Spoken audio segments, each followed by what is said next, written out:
रत्नागिरी के एक छोटे से गांव में शंभू रहता था। वैसे तो शंभू एक मामूली इंसान था जो एक ढाबे में मुलाजमत करता था, लेकिन उसके पास उसकी छोटी सी जमीन थी जहां उसने सालों पहले आम के पेड़ लगाए थे। देख रही हो मीनाक्षी, मेरे आम के दरख्त कितने बड़े हो गए। लेकिन अब तक इन पेड़ों पर आम क्यों नहीं लगे?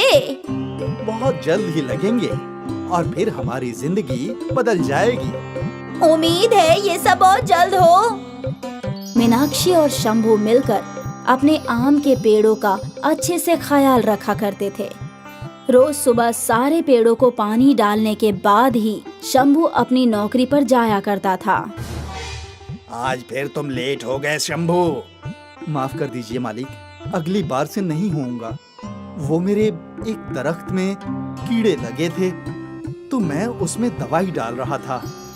ठीक है, इतने सालों से तुम उन दरख्तों का ख्याल रख रहे हो, ऊपर वाला ही जाने उसमें कब फल आएंगे। आएंगे मालिक, जरूर आएंगे। उसी दिन शंभू को अपनी पगार मिली 10,000 रुपए। वो सारे पैसे लेकर बगल वाली दुकान पर गया। ये लो भाई, आपके 500 रुपये जो मैंने पिछले हफ्ते लिए थे। बहुत बहुत शुक्रिया। यहाँ से वो किराने की दुकान पर गया। आ गए भाई। मैं सोच ही रहा था कि अब तक तुम क्यों नहीं आए। खैर, आपके घर का सारा राशन मैंने पहले ही बांध दिया है। बहुत अच्छा किया। कितना हिसाब हुआ भाईजान? 2040 रुपए। ये लो। फिर शंभू दूध वाले के पास गया। ये लो भाई, तुम्हारे 1000 रुपये। अब बकाया खत्म, नया हिसाब शुरू। हाँ ठीक है। सबका हिसाब चुकाकर जब वो घर पहुंचा, आपका इंतजार कर रही थी। पगार मिली लगता है। यहाँ रख दीजिए सारा राशन। मिली भी और 3540 रुपए दे भी दिए। मतलब अब बस 6407 रुपए ही बचे हैं। हाँ, इसमें से खेत के लिए मुझे 3000 रुपए चाहिए। बिजली, मोटर, पानी का बिल वगैरह वगैरह। 500 मेरे महीने का खर्च और बचे हुए 3000 रुपए तुम रख लो। जो सामान लगे वो ले लेना और बाकी पैसे बचा लेना। जी ठीक है। मैंने सोचा था इस माह अगर 3000 रुपए से ज्यादा पैसे मिलते तो नई साड़ी खरीद लूंगी। वो अगले माह मेरी बहन की शादी है ना। तुम फिक्र मत करो, कुछ दिनों में मैं तुम्हारे लिए नई साड़ी ले आऊंगा। ठीक है जी। सारा हिसाब हो चुका था। अगली सुबह जब शंभू अपने आम के पेड़ों के पास पहुंचा तो वो हैरान था। मीनाक्षी, क्या हुआ? देखो, दरख्तों पर फल आ रहे हैं। हे भगवान, ये हमारे पेड़ों की पहली फसल होगी। हाँ हाँ, उम्मीद है फसल बहुत अच्छी होगी ही। हमने इतने सालों से इतनी मेहनत जो की है। वो तो है। शंभू और मीनाक्षी बहुत खुश थे। उनके सालों की मेहनत रंग लाई थी। एक माह में सारे पेड़ों पर आम आ गए। इतने सारे आम है ना? हाँ, हमें अभी इनकी और भी अच्छे से देखभाल करनी होगी, तभी हमें अच्छी कीमत मिलेगी। हाँ बिल्कुल। अब से मीनाक्षी और शंभू ने ज्यादा से ज्यादा वक्त अपने आम के बगीचे में बिताया। अगर एक भी आम को कीड़े लगते तो वो तुरंत उसे तोड़ देते। लगभग 3 माह बाद आम पकने लगे। शंभू ने एक आम तोड़ा और उसे खाया। ये आम तो बहुत ही रसीले हैं मीनाक्षी, तुम भी खाओ। हाँ। मीनाक्षी ने भी आम चखा। सही कहते हैं लोग, मेहनत का फल मीठा होता है। अब सारे आम तोड़ने होंगे। ठीक है। शंभू ने अपनी नौकरी से कुछ रोज की छुट्टी ले ली और दोनों मियाँ बीवी मिलकर आम इकट्ठे करने लगे। 3 दिनों में आमों का बड़ा सा ढेर लग गया। सोचा नहीं था इतने सारे आम लगेंगे हमारे पेड़ों पर। ऊपर वाला जब भी देता है छप्पर फाड़ के देता है। तभी एक आमों का कारोबारी वहाँ से गुजर रहा था। उसकी नजर ताजे आमों पर पड़ी। अरे शंभू भाई, सारे आम बेचने हैं क्या? जी स्वामी भाई। स्वामी ने एक आम चखा। वाह, एक नंबर, बहुत ही मीठे हैं और साइज भी बड़ा है। क्या दाम लोगे इन सब का? ये मेरी पहली फसल है, आप ही कुछ हिसाब से बता दीजिए। फसल बहुत अच्छी है, मैं इन सारे आम के तुझे 3 लाख रुपए दे सकता हूँ। 3 लाख? सौदा मंजूर है तो बोलो।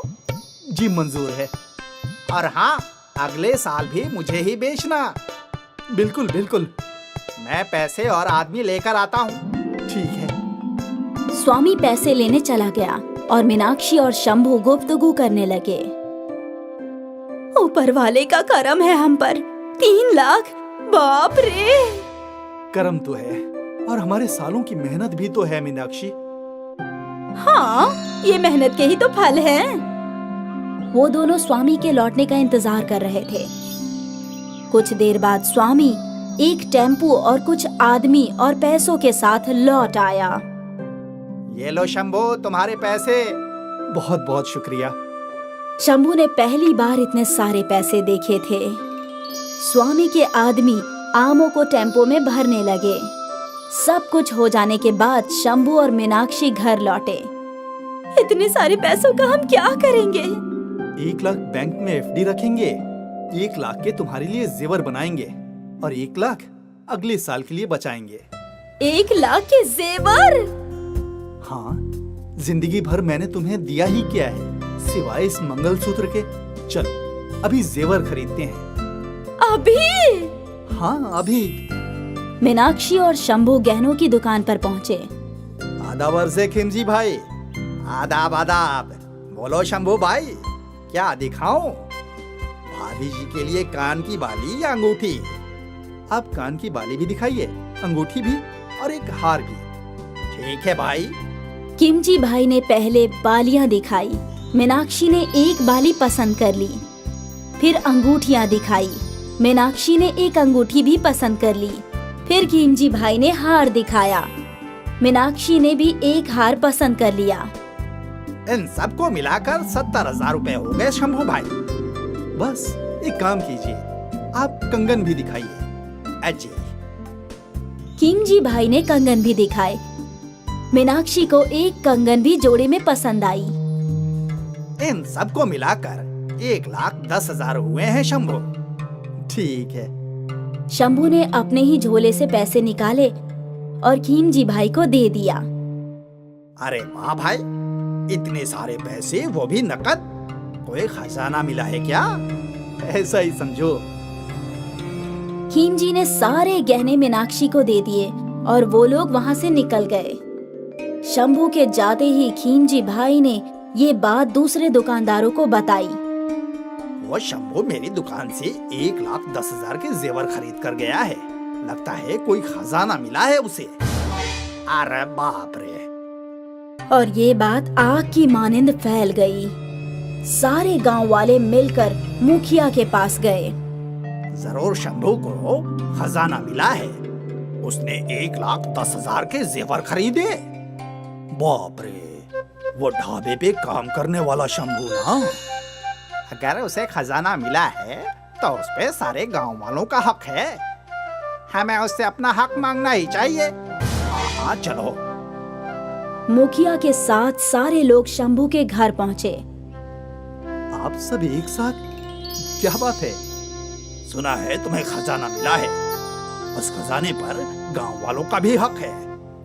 मुझे कोई खजाना नहीं मिला है। तो इतने सारे पैसे तुम्हारे पास कहां से आए? वो इस साल मेरे आम के दरख्तों की पहली फसल बिकी है, 3 लाख रुपयों में। स्वामी भाई ने ही तो खरीदी है। झूठे, वो कंजूस स्वामी तुझे एक फसल के 3 लाख देगा? कुछ भी। यकीन नहीं होता तो उनके पास चलो। सारे गांव वाले स्वामी कारोबारी के गोदाम में पहुँचे। स्वामी भाईजान, इन्हें बताओ कि तुमने मेरे आमों का मुझे 3 लाख रुपए दिए हैं। हाँ दिए हैं। इन्हें लगता है कि मुझे कोई गड़ा खजाना मिला है और ये अपना हिस्सा मांग रहे हैं। थो थो थो, कितने गए गुजरे हो तुम लोग।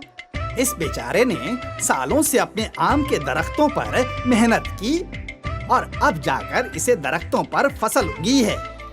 ये इसकी मेहनत की कमाई है और तुम लोग इससे हिस्सा मांग रहे हो। तुम सबको तो डूबकर मर जाना चाहिए। स्वामी कारोबारी ने सारे गांव वालों को अच्छे से खरी खोटी सुनाई और सबका सर शर्म से झुक गया। खीमजी भाई को खटक गया कि शंभू के पास 1,10,000 रुपए थे। तो ये कहानी हमें सिखाती है कि लोगों को दूसरों का भला होता हुआ अच्छा नहीं लगता। बहुत ही मतलबी होती जा रही है ये दुनिया। मीनू और राजू महाराष्ट्र के एक गांव में रहते थे। बचपन में ही उनके अम्मी अब्बू की मौत हो गई थी, इसलिए उनकी दादी ने उन्हें पाला था। गरीबी के कारण उनके घर में गैस सिलेंडर नहीं था। तीनों सुबह सुबह जंगल में लकड़ियां चुनने जाते थे। मीनू, तूने अभी तक कितनी लकड़ियां चुनी है? मैंने 15 लकड़ियां बीनी है बुद्धू, और तूने अभी तक सिर्फ 10 लकड़ियां बीनी है। दादी ये झूठ बोल रही है। इसने सिर्फ 10 लकड़ियां ही चुनी थी और फिर मेरी 5 लकड़ियां चुरा ली। तुम दोनों लड़ना बंद करो। तुम आपस में मुकाबला क्यों करते हो? अपना अपना काम करो और उसी में खुश रहो। एक दिन सब राजू, मीनू और उनकी दादी लकड़ियां बिन रहे थे। उन्हें किसी के कराहने की आवाज सुनाई दी। ये आवाज तो तालाब की तरफ से आ रही है। चलो चलकर देखते हैं। कहीं कोई खतरनाक जानवर हुआ तो? बेटा, जरूरतमंदों की मदद करनी चाहिए। हमें कम से कम एक बार तो देखकर आना ही चाहिए कि कौन कराह रहा है। तीनों तालाब के किनारे पहुंचे। उन्होंने झाड़ियों में से छिप कर देखा कि एक शैतान तालाब किनारे लेटा हुआ है और कराह रहा है। ये तो कोई डरावना शैतान लगता है। क्या हमें इसके नजदीक जाना चाहिए? तुम दोनों यहीं रुको, पहले मैं देख कर आती हूँ। दादी शैतान के पास गई तो उन्होंने देखा कि शैतान कई जगह से घायल है। ऐसा लग रहा था जैसे शैतान को पत्थर मारे गए हों। कौन हो और यहाँ क्या कर रहे हो? अम्मा, मैं दरिया किनारे के एक टापू से यहाँ आया हूँ। तो तुम यहाँ तक कैसे पहुँचे? मैं मांस नहीं खाता, इसीलिए मेरी कौम के लोगों ने मुझे टापू से निकाल दिया। जब मैं महाराष्ट्र पहुँचा तो लोग मेरी शक्ल सूरत देखकर डर गए और उन्होंने मुझे पत्थर मारे। मैं भागता भागता यहाँ तक पहुँचा हूँ। राजू और मीनू, झाड़ियों से निकल आओ, ये बुरा शैतान नहीं है। राजू, मीनू और दादी ने मिलकर शैतान के घाव धोए और खाने को फल दिए। ये फल हमने इस जंगल से ही तोड़े हैं। तुम ढूंढोगे तो तुम्हें यहाँ आम, जामुन और अंगूर के पेड़ मिल जाएंगे। अब दादी, राजू और मीनू जब भी लकड़ियाँ इकट्ठे करने जाते थे, शैतान से मिलकर आते। लेकिन एक दिन एक सरकारी अधिकारी ने उन्हें रोक लिया। सुनो तुम तीनों, आज के बाद जंगल में मत आना। हुकूमत ने जंगल के दरख्तों की कटाई पर रोक लगा दी है। आप गलत समझ रहे हैं। हम कोई पेड़ नहीं काटते, सिर्फ जमीन पर गिरी हुई लकड़ियों को ही बीनते हैं। बढ़िया, ज्यादा दिमाग मत चला। एक बार मना कर दिया तो कर दिया। इस तरह तीनों के जंगल जाने पर रोक लग गई। लकड़ियों के अभाव में राजू, मीनू के घर चूल्हा जलना भी बंद हो गया। फल मिलने भी बंद हो गए। दादी अपनी जान पहचान की दुकान से राजू, मीनू के लिए कुछ सामान उधार लाया करती थी। ये लो बच्चों, बिस्कुट, नमकीन खाकर गुजारा कर लो। अब पता नहीं हमारे घर खाना कब बनेगा। कुछ दिनों बाद दादी जब दुकान पर पहुंची तो दुकानदार ने उधार देने से मना कर दिया। तुमने अभी पिछला बकाया ही नहीं चुकाया है और अब फिर से सामान लेने आ गई हो। इस तरह तुम्हारी जिंदगी कैसे चलेगी? एक काम करो, बच्चों को लेकर मुंबई चली जाओ और वहाँ कुछ काम धंधा करो। दादी ने घर आकर सारी बात राजू और मीनू को बताई। बच्चों, क्या तुम मुंबई चलोगे? हाँ दादी, मुंबई चलते हैं। मैं मुंबई देखने के लिए बहुत एक्साइटेड हूँ। मगर दादी, धंधा शुरू करने के लिए पैसे कहाँ से आएंगे? तुम्हारे दादा की अंतिम निशानी ये मंगलसूत्र मेरे पास रह गया है।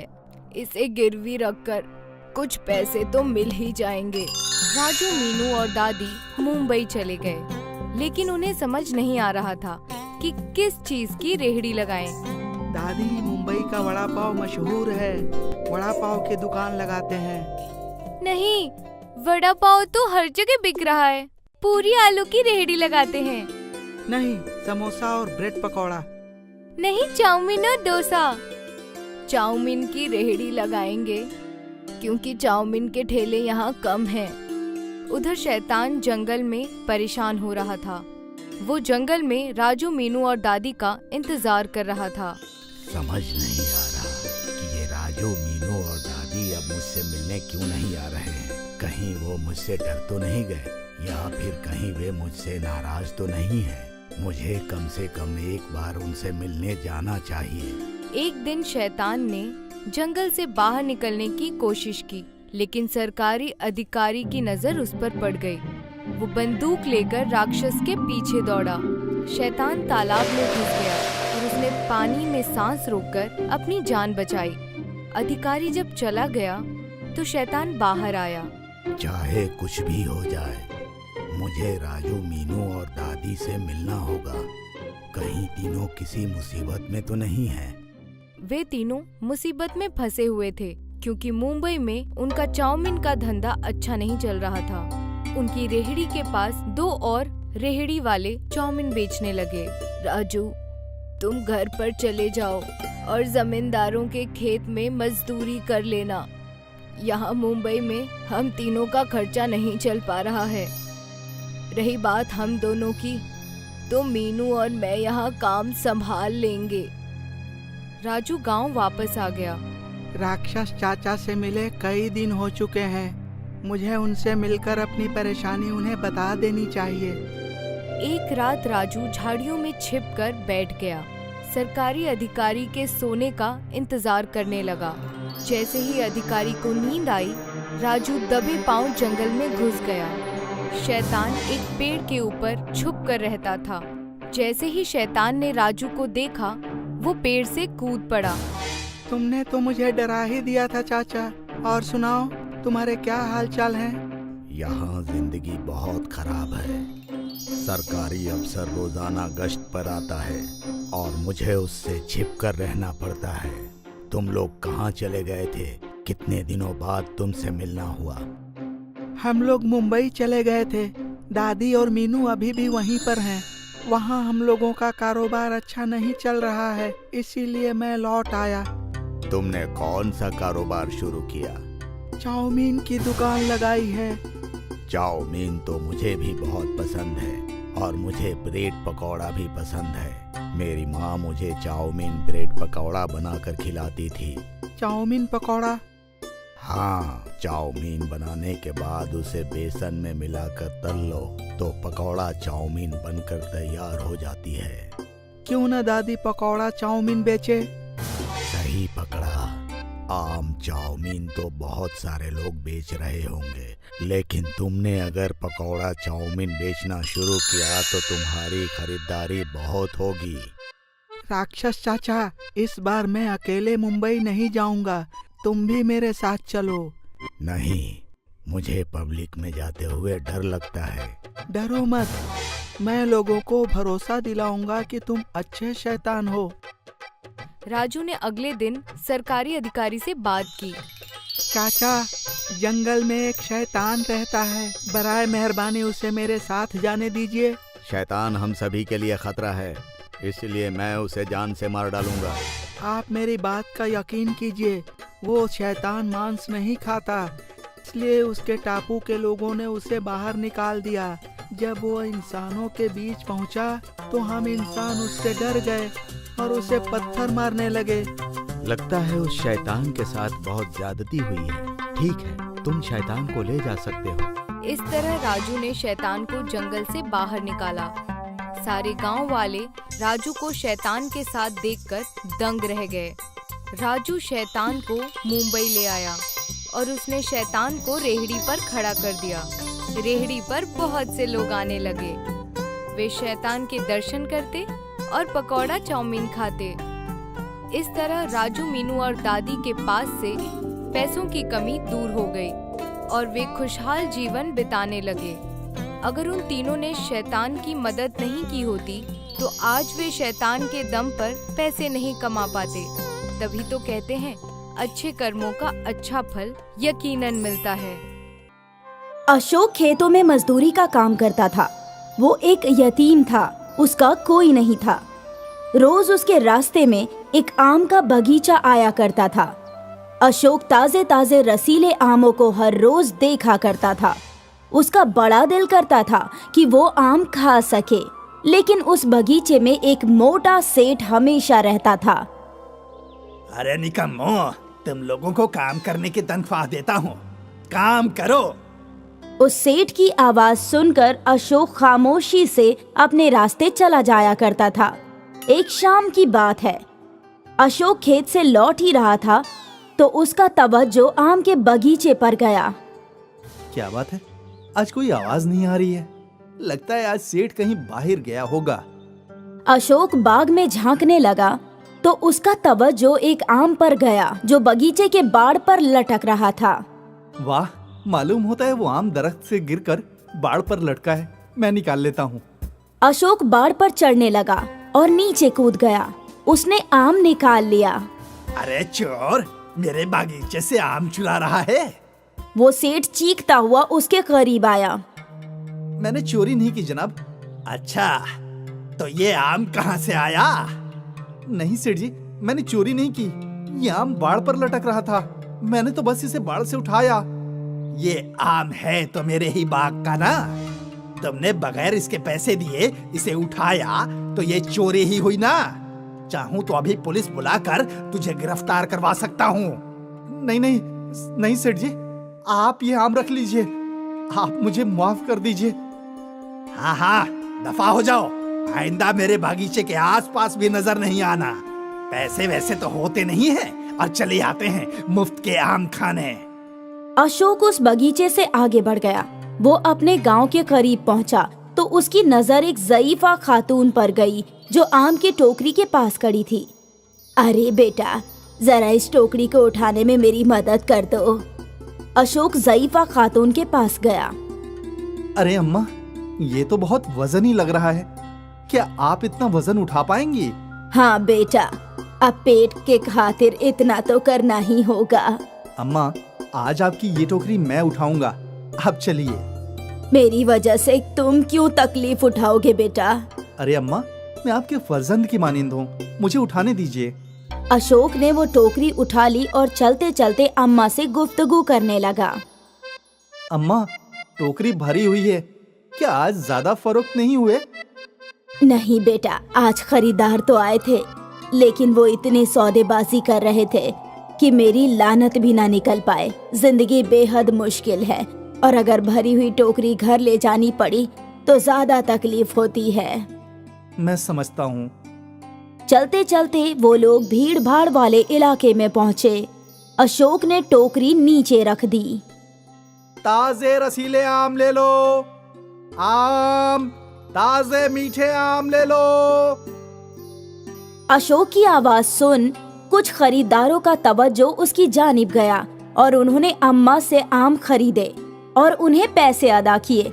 तकरीबन आधे आम फरोख्त हो गए और अम्मा के चेहरे पर खुशी आ गई। कुछ देर बाद अशोक ने टोकरी वापस सिर पर उठा ली और अम्मा के पीछे पीछे चलने लगा। अशोक ने वो टोकरी अम्मा के घर में रख दी। अम्मा, कल से मैं रोज आपकी मदद करने आऊंगा। अरे बेटा, मेरी वजह से तुम इतनी परेशानी मत उठाओ। अम्मा, आप मेरी वालिदा की तरह हो, आपकी मदद करना तो मेरा फर्ज है। उस ज़ईफा खातून की आंखों में अश्क आ गए। एक तुम हो जो बगैर किसी रिश्ते के मेरी मदद कर रहे हो और एक मेरा बेटा है जो अपनी ज़ईफा अम्मा को बोझ समझकर अपना रिश्ता तोड़ चुका है। अम्मा, आज से आप मुझे ही अपना फर्जंद समझिए, मैं हूँ ना। ठीक है बेटा। अशोक अपने घर जाने के लिए निकल ही रहा था कि अम्मा ने उसे रोका। अरे बेटा, अम्मा ने उसके हाथ में 2 आम रख दिए। आज काफी मेहनत की है तुमने, आराम से खा लेना। इन आमों को खाकर मैं इसकी गुठली से दरख्त उगाऊंगा। ठीक है, जैसी तुम्हारी मर्जी। अशोक आम लेकर अपने घर की जानिब निकल गया। अशोक ने बड़े मजे से वो आम खाए। कभी ना कभी मैं अपने खुद के दरख्त के आम खाऊंगा। फिर अशोक ने वो गुठली अपने घर के पीछे आंगन में बो दिए। अगली सुबह अशोक उठा और जैसे ही वो अपने घर के पीछे गया तो वहाँ आम का एक बड़ा सा पेड़ देखकर वो हैरान हो गया। अरे बाप रे, कल ही तो मैंने आम की गुठली बोई थी, एक ही रात में दरख्त कहाँ से आ गया? अशोक पेड़ के पास गया और उसने कुछ आम तोड़ लिए। जैसे ही वो आम तोड़ता उसकी जगह पर दूसरा आम आ जाता। देखते ही देखते अशोक की टोकरी भर गई। इस आम के दरख्त में जरूर कोई जादू है, मुझे अम्मा से मालूम करना होगा। अशोक अम्मा के घर गया। अम्मा, कल मैंने जमीन में आम की एक गुठली बोई, आज वहाँ बड़ा सा दरख्त उग गया है। एक ही रात में पेड़, ऐसा कैसे मुमकिन है? मैं भी हैरान हूँ, आप चलिए मेरे साथ। अशोक ने अम्मा को वो पेड़ दिखाया। अरे बाप रे, ये तो जादुई है। इस दरख्त में और भी जादू है। क्या? आप इसका फल तोड़कर देखिए। अम्मा ने पास पड़ी लकड़ी की मदद से एक आम तोड़ा और तुरंत उसकी जगह पर दूसरा आम आ गया। हे भगवान, बेटा ये तुम्हारी नेकी का फल है। ऊपर वाले ने तुम्हें ये जादुई आम का पेड़ अता फरमाया है। तुम्हारी सारी परेशानियों का हल है ये। अम्मा, मेरी नहीं, हमारी, आपकी वजह से मुझे ये दरख्त हासिल हुआ है। क्या आप हमेशा मेरे साथ रहेंगी, मेरी अम्मा बनकर? हाँ, हाँ। अशोक को अम्मा मिल गई और अम्मा को बेटा। वो लोग सस्ते दाम में बेहतरीन और रसीले आम फरोख्त कर रहे थे। इसलिए फिर अम्मा और अशोक ने बाजार में आम की एक बड़ी दुकान लगाई। वो लोग सस्ते दाम में बेहतरीन और रसीले आम फरोख्त कर रहे थे, इसीलिए उनकी अच्छी खासी कमाई हो रही थी। वहाँ दूसरी जानिब सेठ के बगीचे के आम कोई खरीद ही नहीं रहा था। मन्नू भाईजान, इस बार आपने मेरे आम का ऑर्डर नहीं डाला, क्या बात है? मैंने तो कल ही आम खरीद लिए हैं अशोक से। उसके आम ताजे रसीले हैं और सबसे बड़ी बात ये है कि उसके दाम भी कम हैं। लेकिन मन्नू भाईजान, माजरत चाहूंगा सेठ जी, मैं तो अपने मुनाफे को तवज्जो दूंगा। सेठ ने जिस अशोक को एक आम के लिए इतना डांटा था, आज वही मुफलिस अशोक आम का तिजारती बन चुका था। देखते ही देखते अशोक अमीर बन गया। उसने बड़ा घर और गाड़ी भी खरीद ली। अम्मा और अशोक एक साथ खुशी खुशी रहने लगे और ये सब उस जादुई पेड़ की जादुई आम की वजह से हुआ था। जादुई आम ने अशोक को गरीब से अमीर बना दिया।